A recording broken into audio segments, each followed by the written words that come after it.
უვიზო რეჟიმთან დაკავშირებით ტყვეობის პირობებშიც ისეთი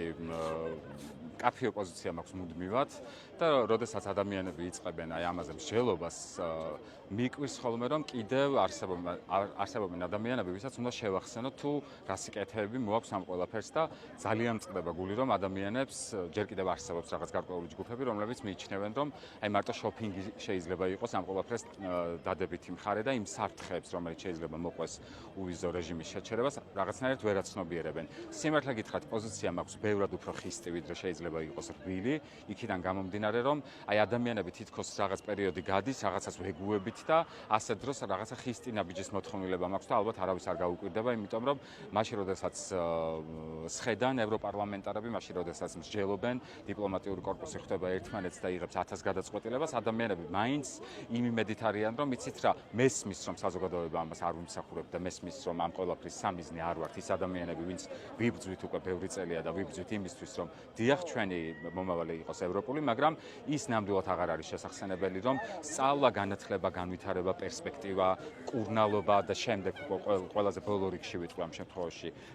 მოგზაურობას და შოპინგს, რა თქმა უნდა, ეს არ არის ის ერთადერთი რამ, რაც ჩვენ ცხოვრებაში ისეთი პრიორიტეტულია. მე ვფიქრობ, რომ ადამიანები, რომლებიც განსაკუთრებით მინიმუმ 2-ჯერ 3-ჯერ გასულან, მე ვარ ის საზოგადოების იმ ნაწილის წევრი, რომელიც მაგალითად არასდროს ევროპაში არ გასულა, თუმცა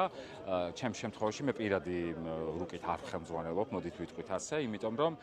მე ვიცი თუ როგორ წაგვწია წინ იმ ნაბიჯებმა, რომელიც აი ამ ევროინტეგრაციის პროცესში იყო მნიშვნელოვანი და თავის დროზე, როდესაც ვიღებდით კანდიდატის სტატუსს, ყველას გვახსოვს რა ხდებოდა რუსთაველზე და ეს არის უმნიშვნელოვანესი ამბავი. ამიტომ მე ვფიქრობ, რომ ადამიანებმა კიდევ ერთხელ უნდა გავაცნობიეროთ, უნდა დავფიქრდეთ, რას ნიშნავს ვიყოთ პროგრესული სამყაროს ნაწილი და ყველაფერი გავაკეთოთ იმისთვის, რომ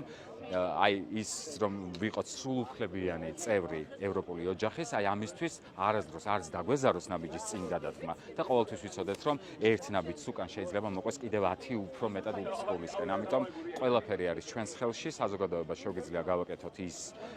რის გაკეთებაც რეალურად შეგვიძლია და ჩვენს გასაკეთებლად სხვა ვერასდროს ვერავინ ვერ გააკეთებს. აი რა კიდევ ერთხელ გავიმეორებ ის ხისტი პოზიცია, რომ თუ კი ჩვენ დაგვეძინება და რაღაცა მოვდუნდებით და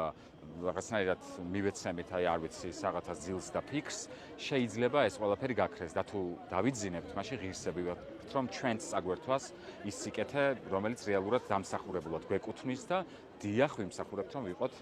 ევროკავშირის სრულუფლებიანი წევრი.